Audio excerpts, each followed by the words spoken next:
खारघरचे उपसरपंच गुरुनाथ पाटील यांचा कार्यकाळ पूर्ण होताच त्यांनी आपल्या पदाचा राजीनामा दिला। त्यानंतर उपसरपंच पदासाठी गुरुवारी निवडणूक संपन्न झाली। सोमनाथ म्हात्रे यांची बिनविरोधपणे उपसरपंच पदावर निवड करण्यात आली। याप्रसंगी माननीय विवेक पाटील, जिल्हा चिटणीस बाळाराम पाटील, माजी पंचायत समिती सभापती हरेश केनी, सरपंच वनिता पाटील, माजी सरपंच मंजुळा म्हात्रे, रवी ठाकूर, NR शिंकरे आदी मान्यवरांची उपस्थिती होती। याप्रसंगी उपस्थित मान्यवरांनी नवनिर्वाचित उपसरपंचांना शुभेच्छा दिल्या।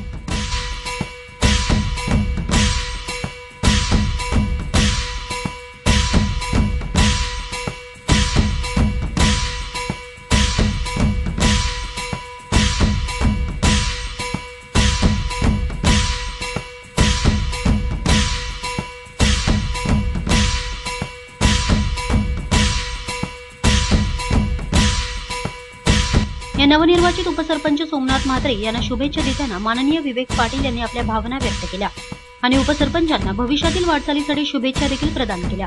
खारघर ग्रामपंचायतीच्या आत्ताच झालेल्या उपसरपंचाच्या निवडीमध्ये श्री सोमनाथ म्हात्रे यांची बिनविरोध निवड झालेली आहे।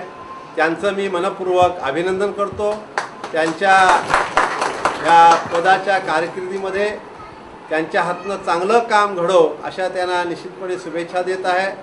आणि मला आपले सरपंच, उपसरपंच, माजी उपसरपंच, सर्व सदस्य आणि त्यांना मार्गदर्शन करणारे सर्व आपले प्रमुख कार्यकर्त्यांचा निश्चित अभिमान आहे की ह्या जिल्ह्यातील आणि माझ्या माहितीवर राज्यातील इंग्रजी माध्यमाची शाळा सुरू करणारी ही पहिली ग्रामपंचायत होण्याचा मान तुम्ही पटकावलेला आहे।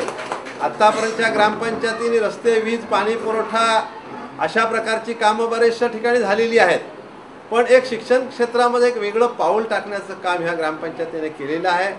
सर्व ग्रामपंचायत सदस्य हे तरुण आहेत, सुशिक्षित आहेत, समाजामध्ये काम करण्याची आवड आहे आणि ह्या खारघरमध्ये, खारघर परिसरामध्ये ज्या पद्धतीनं एक उत्तम शहर, चांगलं शहर म्हणून वसवण्याचं काम शिडकोनं केलेलं आहे, त्या शिडकोनं अशा प्रकारचं शहर वसवत असताना ग्रामपंचायत देखील आम्ही कुठं मागं नाही हे दाखवण्याचं काम निश्चितपणे तुम्ही केल्याबद्दल तुम्हाला आम्ही मनपूर्वक धन्यवाद देतो आणि पुन्हा एकदा सोमनाथ म्हात्रे यांना हार्दिक शुभेच्छा देतो आणि आपली रजा घेतो।